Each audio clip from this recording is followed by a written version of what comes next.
Are you looking to improve the way that you make decisions? Do you sometimes worry that you don't have all the tools to make the best calls? Or even when you hear other people at work, you sometimes feel, that does not feel like the right decision, but at the same time, you cannot explain why. Well, I think you are in the right place. In the next 1 hour, you will have a crash course on decision making, problem solving, and critical thinking. I'm going to share with you framework thinking, how we make decisions, and cognitive biases. I'm going to show you some very well known frameworks like System 1 and System 2 thinking, loss aversion, and even some cognitive biases like anchoring bias or confirmation bias. By the end of this 1 hour, you will have better tools to make decisions. And at the same time, just to give you some nudge to actually complete, there is a very nice incentive. So I have a tiny gift for you at the end of this crash course. Are you ready? Let's get started.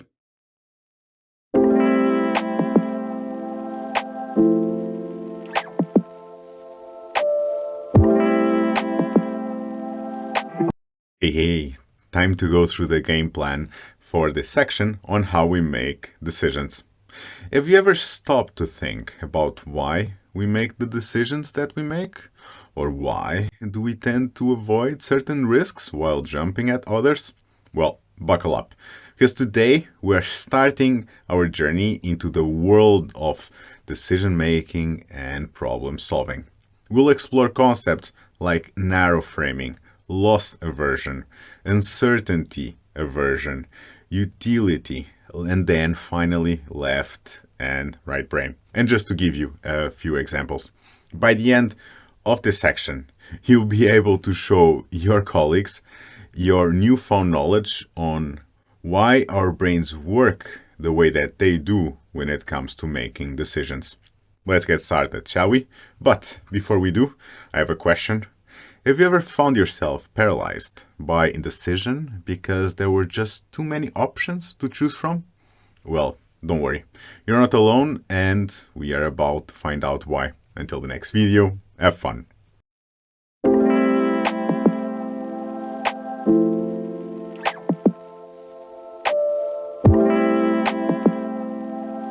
For this video, put yourself in the position of a business leader. Based on your experiences, you know that making important decisions can often be challenging. Consider the following scenario. You have put a lot of hard work and dedication into starting your new retail business, selling unique and handcrafted jewelry. You carefully selected a prime location for your store and hired a team of knowledgeable and friendly employees to help run the day-to-day operations. You were confident that your products, which are handcrafted with love and attention to detail, would be a hit with customers. However, after a few months of operation, you realize that sales are not as high as you had hoped. Despite your efforts to promote your products through word of mouth and social media, you just can't seem to attract enough customers to make a profit. You start to worry about the future of your business and wonder if you made the right decision in starting this venture. As you look over your sales and expenses, you begin to realize that you have a critical decision to make. You know that something needs to change, but you are not sure what to do. You feel the pressure to make the right choice as the future of your business and the livelihood of your employees depend on it. Therefore, you put two options on the table. 1. Cut costs by reducing the number of employees in your store. 2. Invest in a marketing campaign to increase brand awareness and attract new customers. What would you do? Please pause here and think about the decision. At first glance, option 1 may seem like the most obvious solution, but narrow framing can cause you to overlook other important factors. Cutting the number of employees in your store may reduce costs in the short term, but it could also negatively impact employee morale and the level of customer service offered in your store. As a result, this could lead to a decrease in customer loyalty and the long-term growth of your company. On the other hand, investing in a marketing campaign may increase expenses in the short term, but it could also lead to increased sales and revenue in the long run. By increasing brand awareness and attracting new customers, you could create a larger customer base and a stronger foundation for future growth. However, not only is the marketing investment financially risky, since it puts further pressure in the cash flow, but it also does not necessarily answer the initial problem. The company does not have word of mouth from its customers. There are a few more issues here. We have two options that we must decide from. But why must it be like that? Why must it be either option A or option B? Why not a mix of the two options? Cut costs where possible to fund a smaller marketing campaign. Why not a fourth or fifth options about other alternatives to increase revenues? Maybe even organic ones like social media or SEO. As you can see, the decision you make could have far-reaching effects on the success of your business. Narrow framing can limit your thinking and lead you to make poor decisions that may have long-term consequences. So, what should you do? Take a step back and consider all of the available options. Narrow framing gives too few options, and often you just pick either of them. Think about the potential outcomes in the short term and the long term. By taking a broad, holistic approach to decision making, you can ensure that you are making the best choice for the future of your business. One thing I like to do is think about what other people would do. For example, in our jewelry store, I would try to put myself in a position of what other stores could do. Sure, each store is different, but often the successful strategies are similar. When I created this online course, I tried to think of 10 different ways to make this course better than any other from the competition. Like, what kind of video types should I have? Should it be animated or with a presentation style? Can I have both? Should it have assignments, case studies, quizzes, etc.? What would be the 3 best ways to make the course practical? And can I do all of them? Combining the best options is often a hedging strategy that one can do. Furthermore, and this is where it gets interesting, once you are aware of narrow framing, you can use it to your advantage in business. For instance, upselling and cross-selling. Companies can use narrow framing to their advantage by promoting additional products or services to customers who are already in the process of making a purchase. For example, a restaurant might suggest a dessert or drink with the main course, or a clothing retailer might suggest a coordinating accessory to go with a shirt that the customer is purchasing. By taking advantage of the customer's focus on a single item, the company can increase its revenue and profit through upselling and cross-selling. Another way companies can use narrow framing to their advantage is by creating limited time offers. This can create a sense of urgency for customers and encourage them to make a purchase before the offer expires. For example, a company might offer a discount on a product for a limited time, or a subscription service might offer a free trial for a limited period. By framing the decision as a time-sensitive opportunity, either now or never, the company can increase the likelihood of customers making a purchase and boost its revenues and profit. In conclusion, narrow framing can be a dangerous pitfall in decision-making for business owners and business professionals. By considering all of the available options and thinking about the potential outcomes, either by combining them or even thinking about ways that are not included in the list at first, you can make informed decisions that will benefit your business in the long term. Don't let limited thinking hold you back. Broaden your perspective and pave the way for a successful future. Until the next video, have fun.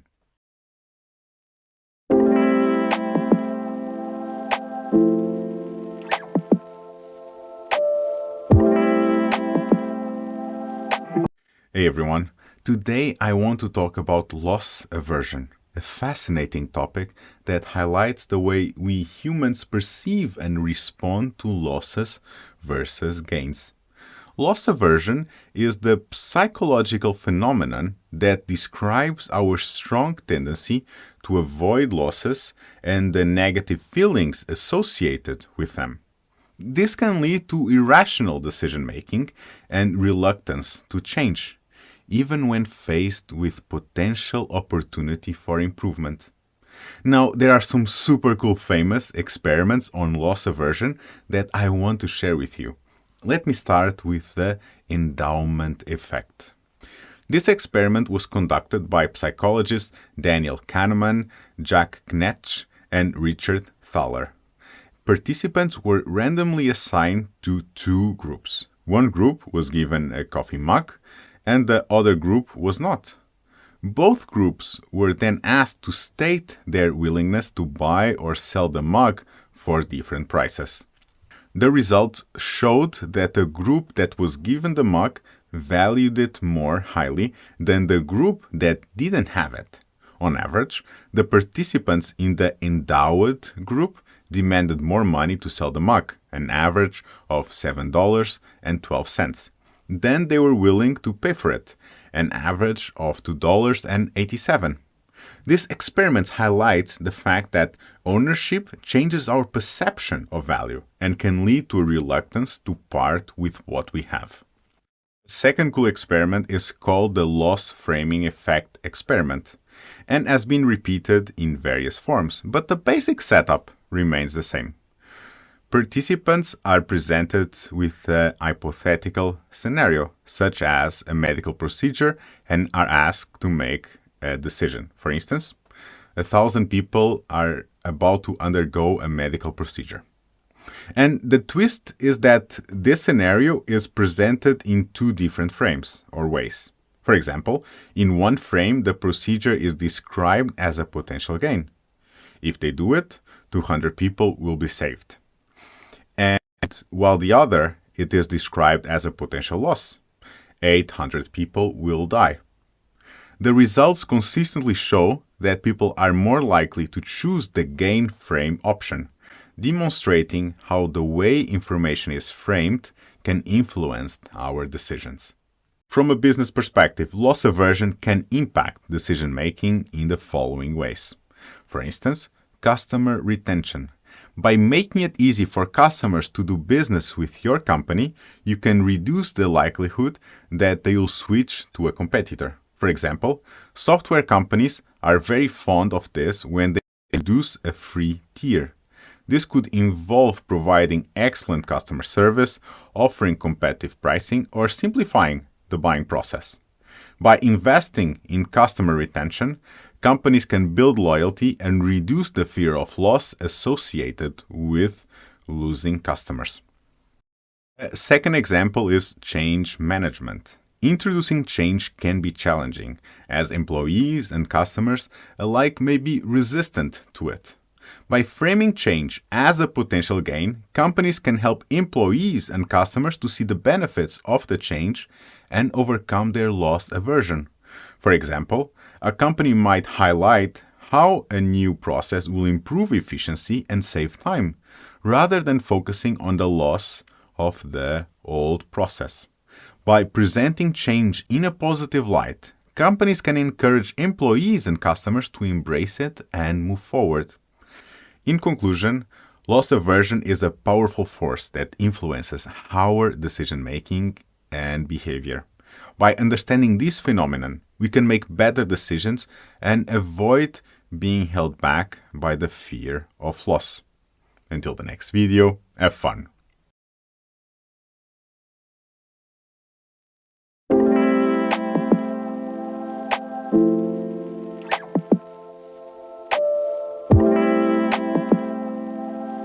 You have learned how people have loss aversion. However, people also have uncertainty aversion. For this video, I'll put you in the role of decision maker. These experiments were done by Daniel Ellsberg and published in his paper in 1961, Risk, Ambiguity, and the Savage Axioms. Imagine that you have one urn with 90 balls, where one ball will be drawn. 30 of the balls are red, and the other 60 are a mix of yellow and black. There can be 10 balls with the color black or even 60. It is completely unknown and random. You need to make one of the following bets. Bet A gives you $1 if the ball comes out red, otherwise nothing. Bet B gives $1 if the ball is black. And please pause here and think about the decision. Write down why you would decide that way. With bet A, we know how many red balls are in the urn, which gives it a 33% probability of winning, so 30 out of 90. With option B, we don't know exactly how many black balls are in it, though we have an interval. There are between 0 and 60 black balls, which means between 0 and 67%. Most people here tend to choose option A as we prefer choices with less ambiguity. It is also a good time to distinguish between risk and uncertainty. Risk is a known unknown, which is a measurable probability. We can make the decision numerically. We know that we'll win once every 3 times. Uncertainty is an unknown unknown, and we don't know what is the concrete probability of winning, and therefore we can't really compute what is the likelihood of getting a black ball. The bottom line here is that we prefer certain risks to unknown probabilities. This is known as the Ellsberg paradox. Ellsberg's findings indicate that choices with an underlying level of risk are favored in instances where the likelihood of risk is clear, rather than instances in which the likelihood of risk is unknown. Now, how can businesses use uncertainty aversion for their benefit? First, clear and simple pricing. By offering transparent and straightforward pricing, companies can reduce the uncertainty and confusion associated with buying decisions. This can make customers feel more confident about making a purchase and reduce the chance that they'll abandon the transaction. The second is guarantees and warranties. Offering guarantees and warranties can help reduce customers' uncertainty and increase their confidence in a product. For example, a company might offer a money-back guarantee or a warranty on its products, giving customers peace of mind and reducing the fear of loss and uncertainty. To sum it up, a decision maker will most likely favor a choice with a transparent likelihood of risk, even in instances where the unknown alternative will likely produce greater expected value. When offered choices with varying risks, people prefer choices with known probabilities. Until the next video, have fun.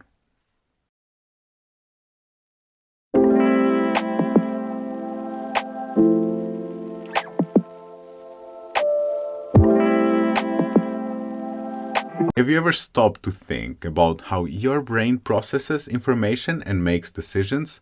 Well, let me tell you about System 1 and System 2 thinking. These two modes of thinking were popularized by the book Thinking Fast and Slow by Nobel Prize-winning psychologist Daniel Kahneman. I will start with System 1 thinking, which is automatic, intuitive, and emotional. It is fast and conscious and happens without much effort. This mode of thinking is often referred to as thinking fast because it is quick and efficient. It is responsible for our snap judgments, first impressions, and automatic reactions to stimuli. Examples of System 1 thinking including recognizing a familiar face, making simple arithmetic calculations, and experiencing emotions in response to a stimulus. Next, let's talk about System 2 thinking, which, on the other hand, is deliberate, slow, and requires effort. System 2 thinking is responsible for conscious decision making, solving complex problems, and engaging in effortful mental activities. Examples of System 2 thinking including solving a difficult mathematical problem, making a complex decision, or focusing on a task for an extended period of time. And here's the thing. These two modes of thinking don't operate in isolation. They often work together. Like when I'm making a decision, I may use my System 1 thinking to quickly gather information and generate initial thoughts and emotions, and then use my System 2 thinking to analyze and evaluate that information before making a final decision. Let me give you some examples of famous experiments that demonstrate these two modes of thinking. The Stroop effect demonstrates the power of System 1 thinking. Participants are asked to name the color of the ink in which a word is written, not the word itself. This task is difficult because the word and the color are in conflict, and the participants' System 1 wants to read the word, but the System 2 needs to focus on the color. The time it takes to complete the task, as well as the number of errors made, provide insight into how System 1 and System 2 thinking interact with each other. This experiment shows that System 1 thinking is automatic and powerful, and that it can interfere with System 2 thinking, even when we consciously try to focus on something else. The Stroop effect can be extremely important when making presentations, as it highlights the influence of non-verbal cues and the way information is presented on our ability to process information accurately. For example, imagine you are making a presentation to a group of stakeholders, and you use a color scheme that is associated with a particular brand or product. Your audience System 1 thinking may automatically associate the presentation with that brand or product, even if the content of the presentation is neutral or unbiased. This can affect their perception of the information and their ability to process it accurately. In addition, presenters can also use the Stroop effect to their advantage by carefully choosing the color, font, and layout of the information they present. For example, if they want to emphasize the importance of a particular message, they can present it with a font that is bold and stands out from the rest of the text.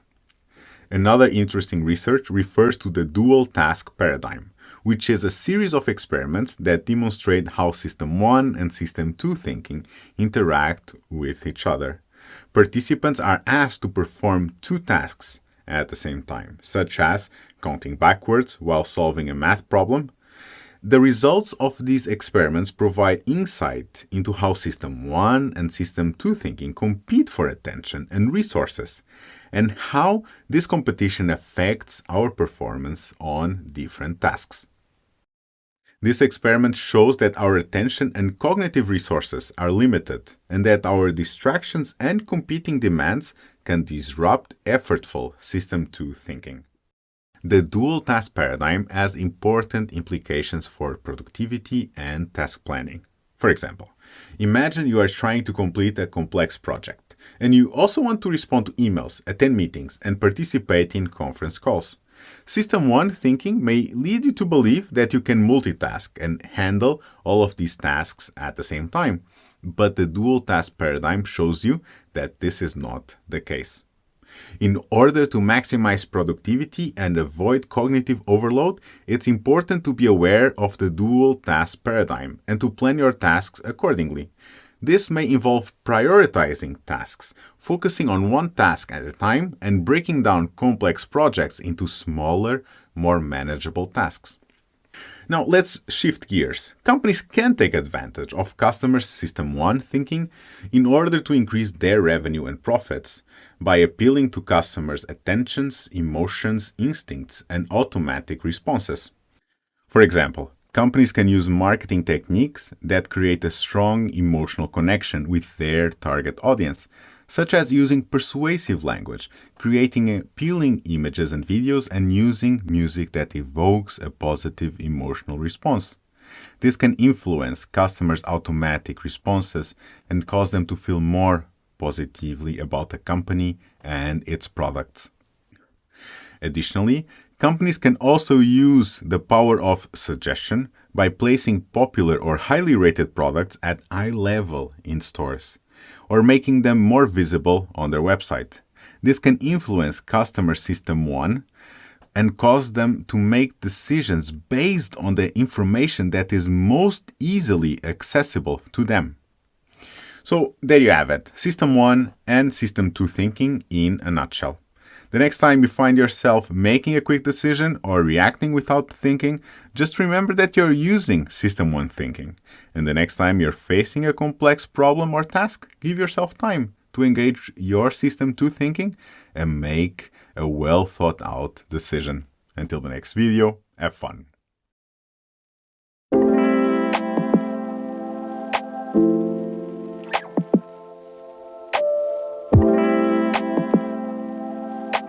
Do you judge a book by its cover? We all do, really. And we may be falling into the halo effect. You know, sometimes you meet someone and immediately think that they are the last cookie in the package. Well, that's the halo effect in action. Basically, it's where our overall impression of a person or thing can affect how we see their individual traits and characteristics. Let me give you some examples to really drive the point home. First, we have the Solomon Asch experiment from the 1950s. In this experiment, participants were shown photos of people and asked to rate their personality traits. And you won't believe this, but the results showed that people with more attractive faces were rated as having more favorable personality traits, even though the photos didn't tell us anything about their personality. Can you imagine? Our initial impressions can shape our perceptions in a major way. Next, we have the Rosenthal and Jacobson study from the 1960s. This study looked at how teacher expectations can influence student performance. The researchers selected a group of students and told their teachers that these kids were going to be academic bloomers. And you know what happened? The teachers unconsciously treated these students differently and gave them more opportunities, which led to improved performance. Now, let's bring this to the business world.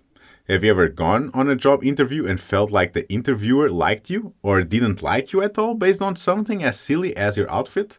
That's the halo effect in action. It's easy to form an initial impression of a candidate based on their appearance, confidence, or charisma, but that's not always a fair assessment of their skills and experience. That's why it's crucial to have a clear criteria and stay impartial during the interview process. The halo effect can also play a role in product design and marketing. Think about it. Have you ever bought a product because you recognize and trust a brand, even though you've never tried the product before? That's the halo effect at work. To avoid it in marketing, it's important to focus on product quality and clearly communicate the benefits and features to customers. In conclusion, the halo effect is a fascinating and powerful psychological bias that can affect our decisions and perceptions.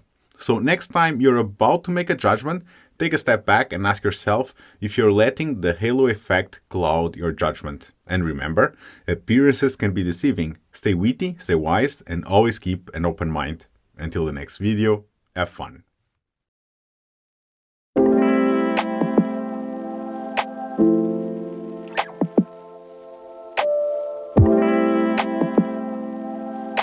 Hey, today I'm going to share the secret to happiness with you, utility. Now, I know the word may sound a little boring, but let me tell you, it's far from it. Utility is the feeling of pure joy and satisfaction that you get from consuming goods and services, like when you finally buy that thing you've been eyeing for months, and you're just like, oof, so good. Or, yeah, finally, so happy I did this. Utility plays a crucial role in decision making because it helps us determine which options will bring us the most happiness and satisfaction. And the best part, it's not just applicable to our personal lives. It's also a fundamental concept in the business world and decision making. Let me share with you two of the most famous experiments in the world of utility. First up, we have the marginal utility experiment, where Ernst Engel found evidence for the law of diminishing marginal utility, which states that the more units of a good we consume, the less satisfaction we derive from each additional unit. It did this by asking people to keep a record of the number of meals they had in a day and how much they enjoyed each one. And what did you know? The results showed that as people ate more, their satisfaction with each meal decreased. This experiment is important because it shows us how companies can use the concept of marginal utility to optimize their pricing and commercial strategies. For example, if a company knows that the utility a customer gets from its products decreases with each additional unit they consume, they can price each unit higher to reflect that. Next up, we have the prisoner's dilemma experiment, where two individuals are put in a situation they have to choose between cooperation and competition. The results show that individuals often choose competition over cooperation, even though cooperation leads to a better outcome for both parties. This experiment highlights the importance of considering how our actions impact others and how our decisions can affect the utility, not just for ourselves, but for others as well. In the business world, companies can apply this concept by thinking about how their actions impact their customers, employees, and other stakeholders, and finding ways to maximize utility for everyone involved. Now, let's continue to explore how utility applies to the business world. For product design, companies aim to create products that provide maximum utility to their customers by incorporating features that customers value the most, making products user-friendly, and providing excellent customer support. And when it comes to pricing, companies can consider the value their product provides to the customer and set a price that reflects that value. For instance, a luxury car brand might charge a higher price because of the high level of perceived utility their product and brand provides in terms of comfort, style, and performance. Meanwhile, a white label grocery item might have a lower price because the utility it provides is relatively lower compared to a branded grocery item. In conclusion, utility is the key to satisfaction in both our personal and professional lives. So the next time you're making a decision, think about the utility it will provide, not just the dollars or euros. And you're sure to make a choice that will make you more satisfied and happier. Until the next video, have fun.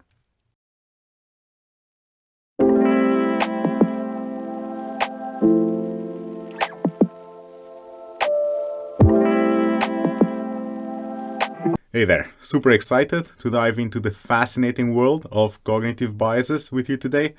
And it's kind of funny how we humans think we're like so smart and rational, but the truth is we're all susceptible to these biases that can really shape our beliefs and decision making in ways that may not align with reality. So let's take a closer look at some of the most prominent forms of cognitive bias, like confirmation bias, anchoring, linear, survivorship, selection, mutual causality, gambler's fallacy, and lastly, the regression to the mean. Of course, there's more. This is just a few examples. But trust me, you are going to love this. And just to give you a little sneak peek, confirmation bias can have us searching for information that only supports our existing beliefs, while anchoring bias can make us rely too heavily on the first piece of information we come across when making a decision. And it's amazing how these biases can actually affect our lives. But the good news is we can learn to recognize and overcome them. As Sheryl Sandberg, the former Meta CEO, said, the ability to recognize and challenge our own biases is the key. to making better decisions and leading a more fulfilling life. And I couldn't agree more. By exploring real examples and case studies, we'll gain a deeper understanding of these biases and how they can impact us, whether it's the linear bias causing us to make overly simplistic predictions, or the selection bias leading us to overestimate the success of Ivy League graduates. We'll see just how important it is to be aware of these biases. And who knows? By the end of this journey, you might be even able to spot these biases in your own life and make better decisions as a result. Let's kick it off. Until the next video, have fun.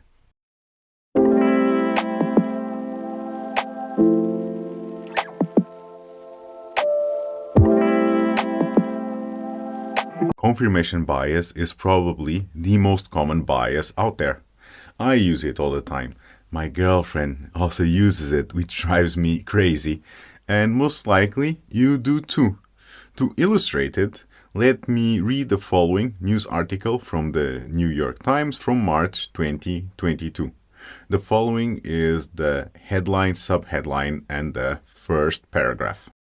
Bus shooting in Florida leaves 2 dead and 2 injured. The bus driver was hailed for driving swiftly to police headquarters in Fort Lauderdale, at one point veering into oncoming lanes. A suspect surrendered after the bus came to a stop. A gunman fatally shot 2 people and wounded 2 others aboard a public bus in Fort Lauderdale, Florida, on Thursday afternoon near the city's police headquarters, the authority said. Now, based on this news article, what is your view on it? Please pause here and formulate an answer. Now, for sure, where we all agree is that this is a tragedy. People are dead and wounded, families are no longer whole. Now, where we don't all agree is on gun ownership laws. Some people believe that gun ownership should be limited as much as possible. Others the other way around, and that if people around carry guns, they are safer. Where I want to make my point is that based on your beliefs, you will interpret this news article differently. If you believe in limiting gun ownership, you'll use the shooting as evidence that if there were fewer guns, then it would be less likely to have someone out there shooting people in buses. On the other hand, if you believe in gun ownership, you can use the news article as proof that if the victims or any other person on that bus were carrying a weapon, they could have defended themselves.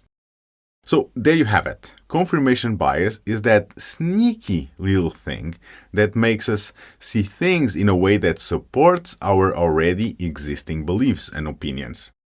It's one of the most common biases and can seriously impact our critical thinking and decision-making abilities. But don't worry, I'm here to help you fight it. The key is to be mindful of how you use and interpret information. It's all too easy to just use and use information to reinforce our beliefs. But if we want to avoid falling into the trap of confirmation bias, we need to seek out diverse sources of information, actively question our beliefs, and practice our critical thinking skills. So, what do you say? Are you ready to challenge your biases and become a better critical thinker? Let's do this. Until next video, have fun.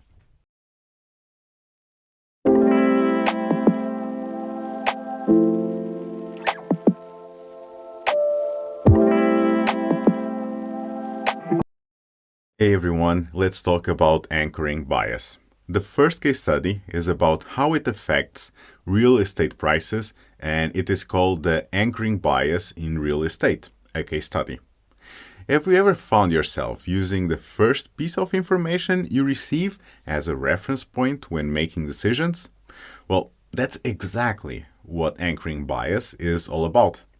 In a recent study, researchers took a closer look at how this bias impacts real estate prices, and what they found was pretty surprising.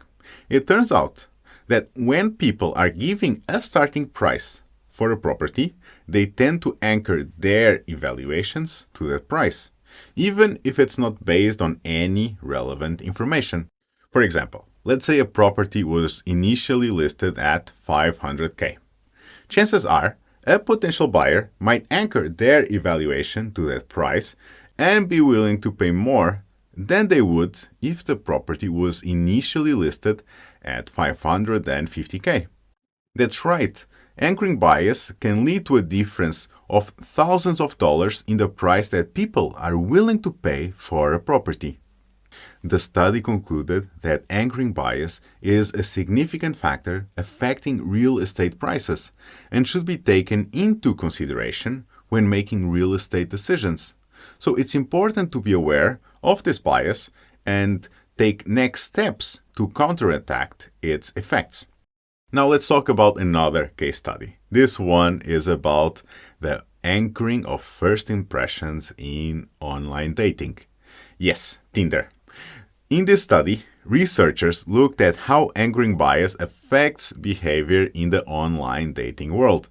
They found that when people receive positive or negative initial information about a potential partner, they tend to form positive or negative first impressions accordingly.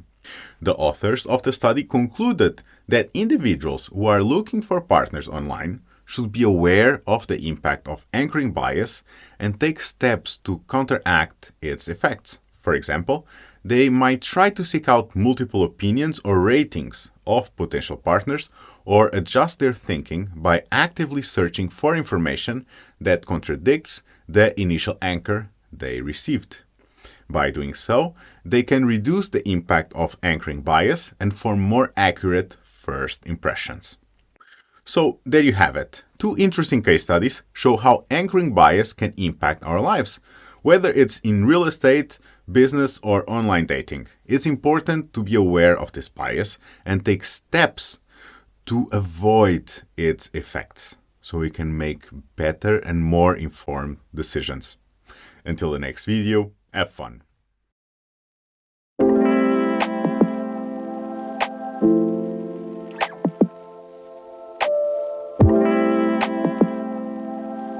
There was an article in the magazine Obesity called "Will All Americans Be Overweight?"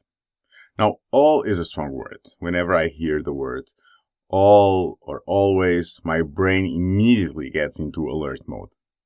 However, what you need to have in mind is that not only the magazine confirmed, but provided an estimate. Yes, by 2048 was the answer. So by 2048, all Americans would be overweight. Well, supposedly, of course. Now, I could focus here on precision bias, which is the cognitive bias where people give higher relevance or trustworthiness if the statement is precise. However, my focus is on something else. Obesity is defined as someone having a body mass index above 25. It is a fact that there are more overweight people now than in the past. In fact, in the US, about 50% of the people were overweight in the 1970s. That increased to 60% in the 1990s, and in 2008, that increased to 75%. If you plot these three data points, you get something like the chart below. Then, if you connect the three dots, you have a line. Now, as you can imagine, what the authors did was extrapolate until they found a year it would reach 100%. Now, you could say, okay, Diogo, this is ridiculous. No one would extrapolate like this. To which I reply, well, go check for yourself. Go to Google and search for "Will all Americans be overweight?" and it should be one of the first hits. It is quite obvious that you can't extrapolate like this. I mean, what would happen in 2058? Would 110% of Americans be overweight? Linearity bias is the assumption that the change in one's quantity produces a proportional change in another. It's produced not through some statistical process, but instead through how we mistakenly perceive the world around us. However, this is not how life works. Life is non-linear, and you can't extrapolate forever.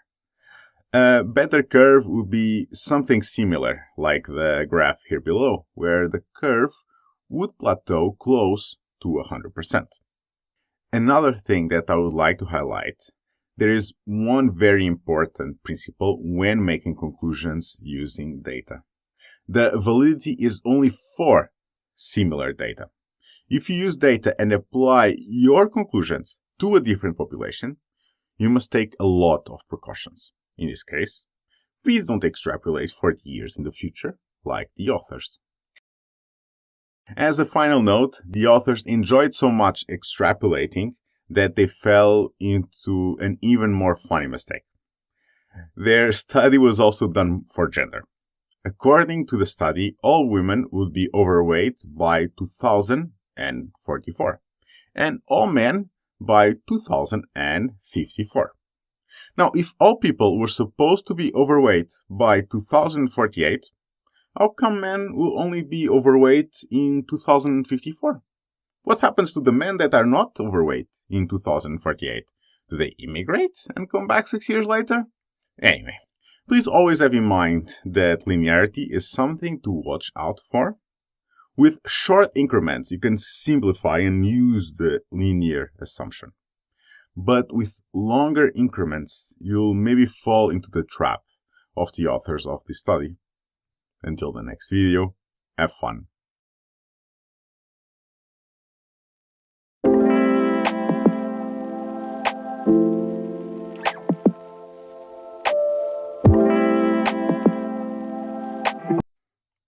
Investing your savings is essential, and one of the common ways to do it is mutual funds. This is something you don't want to be wrong. Imagine that you invest 1 million today, and you have two options. You must choose blindly. The wrong answer yields you a 5% yearly return, whereas the right one gives you 8%. A yearly delta of minus 3 percentage points, so 8 minus 5. In 24 years, an 8% return will get you 6.34 million, whereas 5% only gets you 3.22 million. How does the math work? Let me show you. 1 million times, and then in parentheses, 1 plus 0.05, so the 5%, to the power of 24. This is 3.22 million. And then below, we have 1 million times, and then 1 plus 0.08 to the power of 24. This is 6.34. The story I'm about to tell you is about Morningstar, a financial services and advisory company based in Chicago in the United States. In 2004, they published the results for their mutual funds that invest in the big companies that are in the S&P 500. According to Morningstar, they took all the mutual funds they had in 2004 and looked into their performance in the previous 10 years. Their conclusion was that their mutual funds grew an average of 11% per year, or 178% over 10 years. Now, it seems quite an healthy growth, right? Now, this is a very simple argument, but there is something that is wrong with it. Can you tell?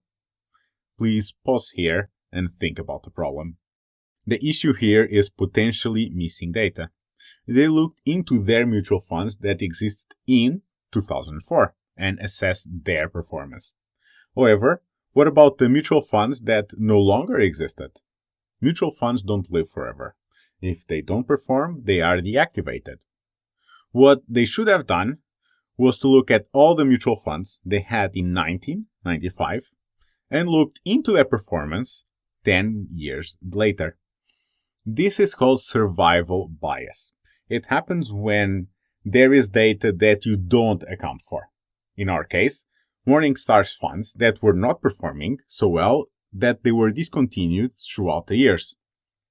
The study was done by Savant Capital, and it showed that if you include the performance of the discontinued funds, the growth would only be 9%, which would be 134% over a 10-year period. That is 42 percentage points less. The bottom line is that when you look at results, when you look at numbers, always wonder if they include everything, both the good and bad results. Otherwise, you may face survival bias.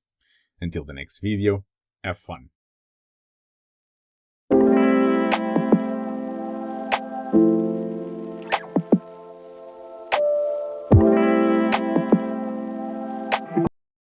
As I was growing up, my mother always wanted to have the best schooling available for me, be it when I was 2 years old or 20. I imagine I'll be the same when I have children. I guess that is the same for most parents. Hence, the question is, what is the real value of studying at the top school, like Harvard? We know that comparability is very important to understand the value of anything. However, comparing people that attend Harvard versus the ones that do not leads to selection bias. Moreover, we cannot A/B test, since it is not ethical to deny anyone an education. Hence, you need to get creative, like Stacey Dale and Alan Kruger. We need a comparable group that does not attend Harvard. People who, in an alternative scenario, would have attended Harvard, actually. Fortunately, not everyone who gets accepted ends up attending. And there you go. That is your control group. People who were talented and hardworking enough to get accepted into Harvard. Hence, we can now actually compare apples with apples. Granted, you then also need an algorithm, like a matching algorithm, to control for differences in income or other factors, but you do have a good test setup. Now, what did they find in the end? On average, it does not matter the school you attend. Your motivation, ambition, and everything you do matter more than any diploma. However, there was one group where there was a clear difference in future earnings, which were the students from low-income families. Granted, life success is more than your paycheck, but it is relevant to know this. If you're talented, hardworking, and your family is well off, you'll be okay no matter what. However, talent and hard work are not 100% of you. Your luck, where were you born, also matters. Hence, if you are lucky, be kind to those that aren't, because not everyone is born in the same conditions as you. Until the next video, have fun.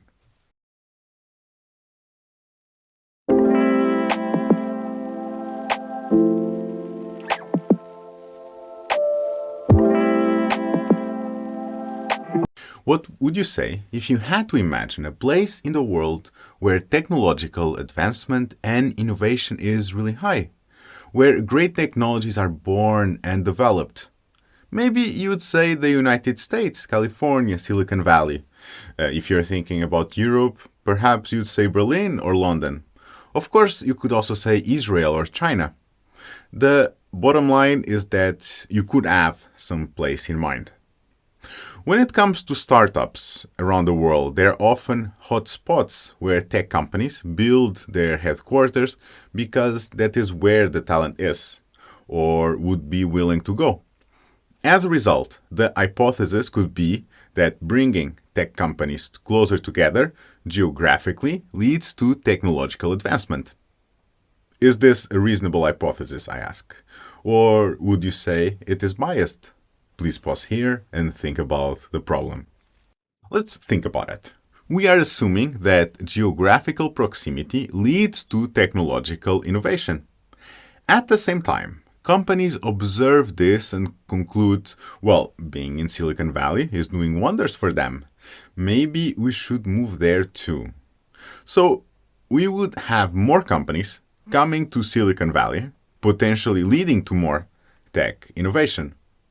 So we have point A, which leads to point B, which once more leads to point A. This is called the mutual causality bias or reverse causality. It is also known as the chicken and egg problem. Let's look at it through another lens. You are the town's mayor and would like to decrease the number of crimes in the city. One idea would be to increase the number of police in town. There are two things here. Increasing the number of police people is very expensive. At the same time, it is difficult to assess the relationship between the number of police and the number of crimes. You suppose that increasing the number of police would decrease crimes. At the same time, if the crimes increase, so should the police. We have one more mutual causality bias. This is particularly tricky to assess. Again, you have A, so if you have more police, you should have less crimes. However, if you have more crimes, you should have more police. So you have this A going to B and vice versa, meaning you need another element to sort this out. Being a scientist often means you must be creative and have eureka moments. This example comes from Jonathan Click and Alexander Tabarrok, respectively, from the University of Pennsylvania and George Mason University. The US has robust systems against terrorism, where the whole country or just a few parts enter on high alert, raising local forces to their maximum capacity. Here we have another relationship. Terrorist alerts lead to higher police force. Now, we need to assume that local crimes and terrorist attacks are not connected, which I think is an okay assumption in my perspective, because in general, crimes are independent from each other. Now, what happens next? You start studying the terrorist alerts and the criminal activity. The terrorist alert serves as a proxy for the police force, which is super smart in my opinion. In a causal diagram, you have the terrorist alert leading to the police force, which affects the criminal activity. Now, you omit the middle step of the police force and you just have that terrorist alert leads to criminal activity. This is exactly what the researchers did. They studied how criminal activity developed during the days when the terrorist alert was activated. They found that the number of crimes decreased by 7%. Now, is a 7% decrease enough to compensate for more police on the street? Is it even the more efficient way of reducing criminal activity? Difficult to say. But we can affirm that the work of Click and Tabarrok was pretty damn clever. I hope you enjoyed this story. Until the next video, have fun.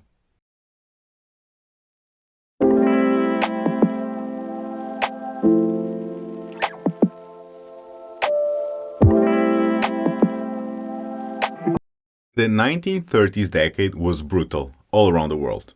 Just after the Great Crash of 1929, a lot of people became poor in an economic crisis that lasted for the better part of the decade.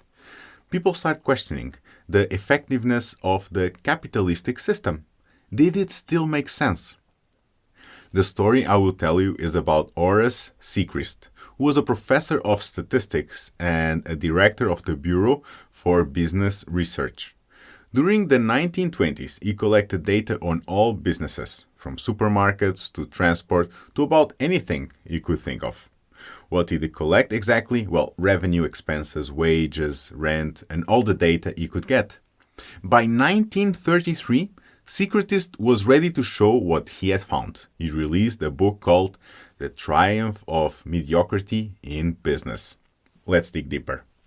The analysis he performed was a stratification of businesses.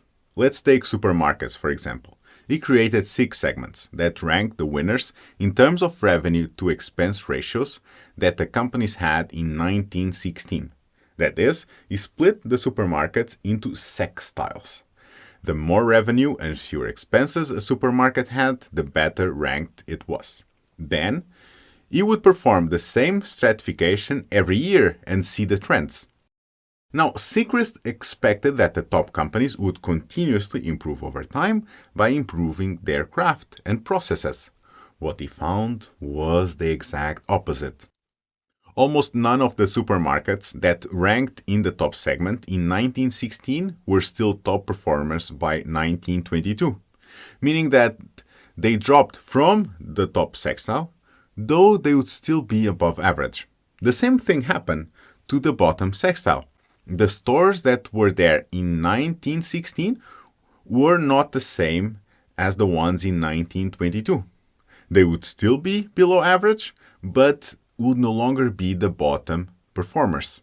The same insight was similar in all industries. According to Seacrest, mediocrity tends to prevail in the conduct of competitive business. What Seacrest was so critical of is now known as the concept of regression to the mean. Outliers will tend to go to the average over time. Being a top performer is a component of skill and luck. The top performers in 1916 were still above average in 1922, meaning that it is likely that their skill was better than average, though their luck came to be average in the end. Looking at another example, investing. There are few people who consistently over the years beat the average growth of the S&P 500, a stock market index trading the stock performance of 500 large companies listed in the stock exchanges in the United States. Well-known people like Warren Buffett or top investment companies like BlackRock manage to do it, but they are pros, and even sometimes they get close to average. The bottom line is that one data point always has a random component. Don't judge yourself by it, nor judge others. Consistency is key, and the only thing that matters in the end is how you own and improve your skill. Until the next video, have fun.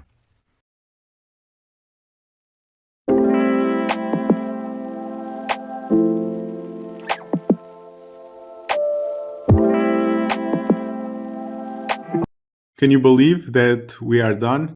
We have covered a lot of ground, from Netflix HR strategy all the way to cognitive biases like the gambler's fallacy. You have learned a lot. So if you found this intriguing and you've enjoyed my free content, can you imagine how much you love my paid content? In the description of this video, you'll find a link to my course on Udemy on decision making, problem solving, and critical thinking.